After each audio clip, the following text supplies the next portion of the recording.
राजस्थान में 25 सितंबर से कौन बनेगा सीएम को लेकर सियासी जंग छिड़ी हुई है, लेकिन नए कांग्रेस के अध्यक्ष बनने के बाद ये उम्मीद थी कि जल्द ही राजस्थान के सियासी विवाद पर भी फैसला तय होगा और जनता का भविष्य किसके हाथ होगा इस पर से भी धुंध छट जाएगी। लेकिन ऐसा होता हुआ नहीं दिखाई दिया और तारीख पर तारीख मिलती चली गई, जिसके बाद 1 नवंबर को लंबे समय से चुप्पी साधे बैठे सचिन पायलट का धैर्य मानो टूट पड़ा हो और सीएम अशोक गहलोत की प्रधानमंत्री नरेंद्र मोदी के द्वारा की गई तारीफ भी नागवार गुजरती है।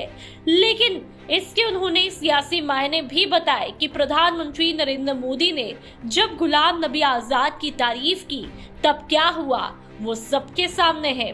लेकिन अब हिमाचल में बतौर पर्यवेक्षक लगे सचिन पायलट ने चुनाव प्रचार के दौरान बीजेपी को जमकर निशाने पर लिया। सचिन पायलट ने कहा कि हिमाचल में डबल इंजन की सरकार से लोग परेशान हैं।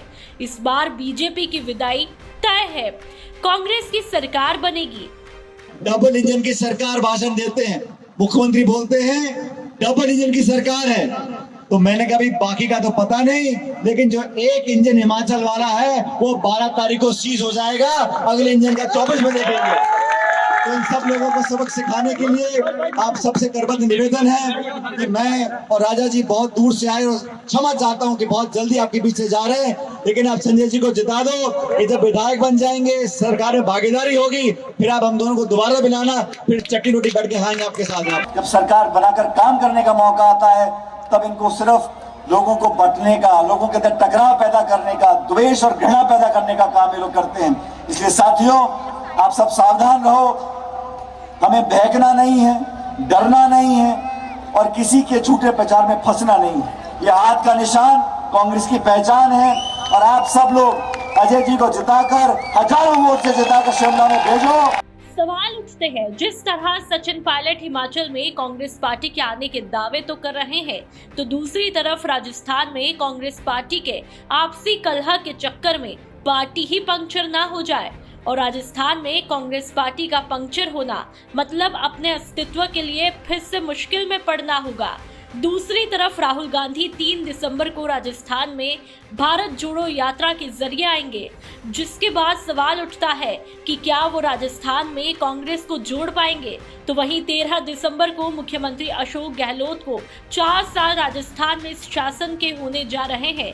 तो वहीं दूसरी तरफ बीजेपी ने इस खास मौके पर बड़ी आक्रोश रैली का प्लान भी कर लिया है, जो माना जा रहा है कि भारत जोड़ो यात्रा का काउंटर भी साबित हो सकती है।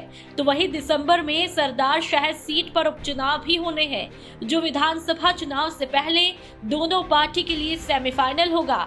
अब तक के 8 चुनावों में कांग्रेस का पलड़ा भारी होता हुआ दिखाई दिया है।